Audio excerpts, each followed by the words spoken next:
we've got some terrific questions from the audience.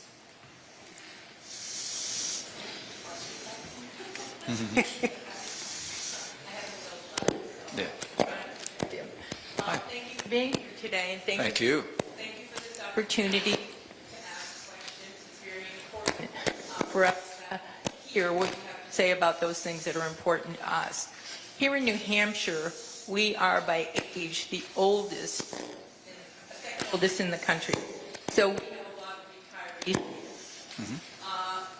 Mm-hmm. 1 out of 5 of us depend on Social Security. Mm-hmm. Social Security, there would be 40% folks would lose half of their income.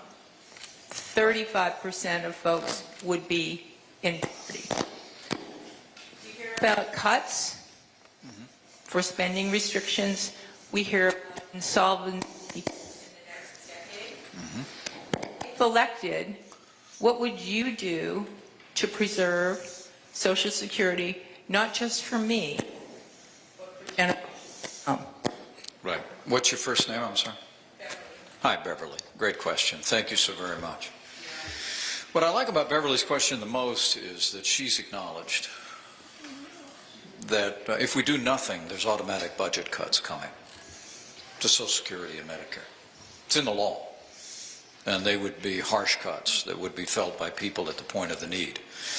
And so those that say, from President Biden to my former running mate and others, that we're not even going to talk about reforming Social Security and Medicare are literally walking past a looming crisis that's rapidly approaching. And people that are in retirement today and people that are facing retirement. So I commend you for acknowledging that. I think it's an important thing for the American people to know and to understand. But what's of equal importance, I think, Beverly, is that we have a national debt the size of our nation's economy today for the first time since World War II. And despite the fact that President Biden has said that we're making progress reducing the deficit, and as I said in my opening remarks, they just announced this week the deficit's going to go from $1 trillion to $2 trillion. I mean, the reality is that interest rates on the rise across the country are also impacting interest being paid on the national debt, as well as a gusher of spending in Washington. But that's not even the worst news.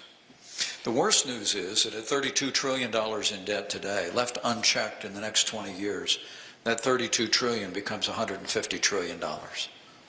Now, I'm just using numbers that the Congressional Budget Office puts out. Go check it out. Or if you lose interest in this town hall, just get on your phone and check it out right now. I mean, it's the truth. I mean, budget experts on the left and on the right acknowledge that if we don't do anything about the principal drivers of government spending, these young people in 20 years, by about the time they reach their 40th year, are going to be faced with a mountain range of debt. That if you think $32 trillion is driving a lot of inflation, buckle up. But it also doubled under the Trump administration. Well, I think we could have done a much better job controlling domestic spending. But let's be clear. It increased by 50%. But that was at a time that we had to make up for budget cuts in the military that had happened for 8 years. And of course, the worst pandemic in 100 years represented a large portion of that. I think one of the reasons you need to balance budgets, Steve, is because history shows up. And you have to have the resources to be able to meet that moment, as we did for American families and businesses. But this is getting back, if I can, just very briefly to Beverly's point. You know, I'm somebody that one of the few candidates for the Republican nomination that's been willing to talk plainly about this issue. I mean, 72% of our federal budget today is Social Security and Medicare. And that's projected to continue to grow as a percentage of the budget. We'll spend more on interest on the national debt next year than we do on our national defense. Okay?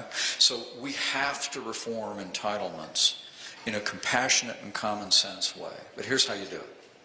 Let me try this out on you, Beverly, see if it resonates. Number one, if you got hair the same color as me, this has nothing to do with you. Okay? I mean, if you're in retirement today, we're not going to change anything. We're going to keep the same deal. And let me also say to anybody 40 years old or older, we're going to keep you in the same deal. I mean, I don't believe in changing horses in the middle of the stream.